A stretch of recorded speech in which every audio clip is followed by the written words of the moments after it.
According to which law all perfect gases change in volume by 1 to 73 of their original volume at 0 degree Celsius, 0 degree for every 1 degree Celsius, change in temperature when the pressure remains constant.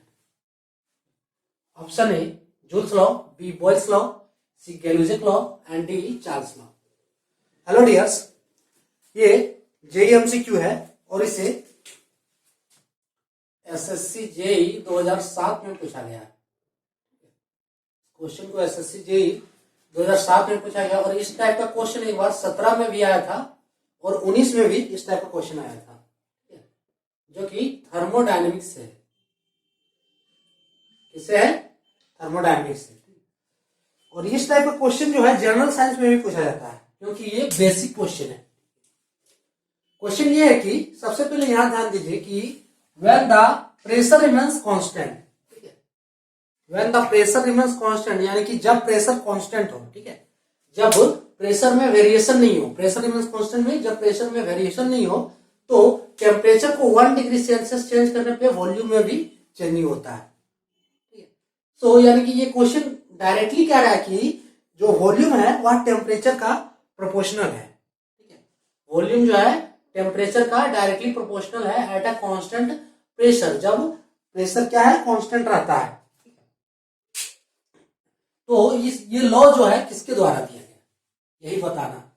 ये law किसके द्वारा दिया गया है? Option A है joules law. Joules law क्या होता है कि किसी थर्मोडायनेमिक साइकिल में, थर्मोडायनेमिक साइकिल हम यहाँ का शॉर्ट फॉर्म बना दे रहे हैं,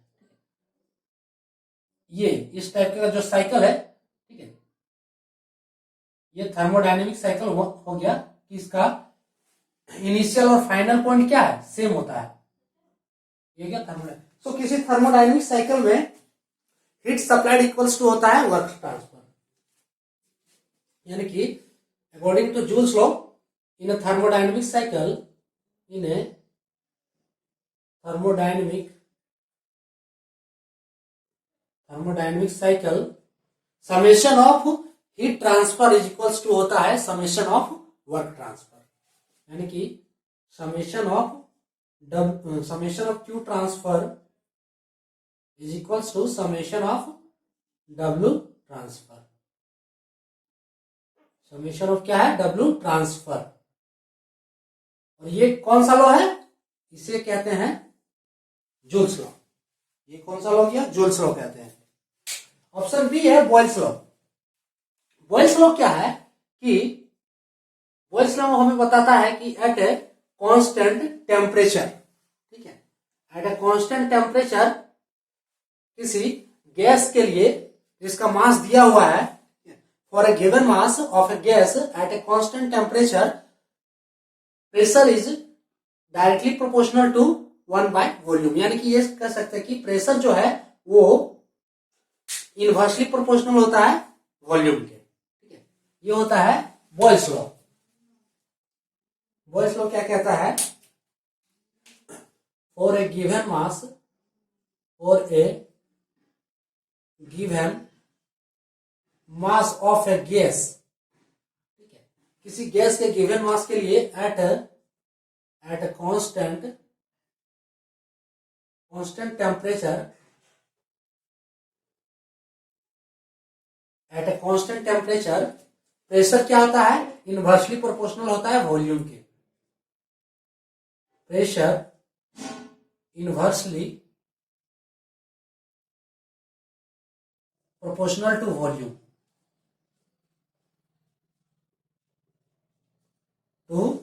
वॉल्यूम, यानी कि यहां पे डायरेक्टली देखिए जो प्रेशर है वो क्या है? इनवर्सली प्रोपोर्शनल है वॉल्यूम के। P inversely proportional to V, यानी कि P directly proportional to 1 by V, ऐसे भी इसको लिख सकते हैं, ऐसे भी पढ़ सकते हैं इसको।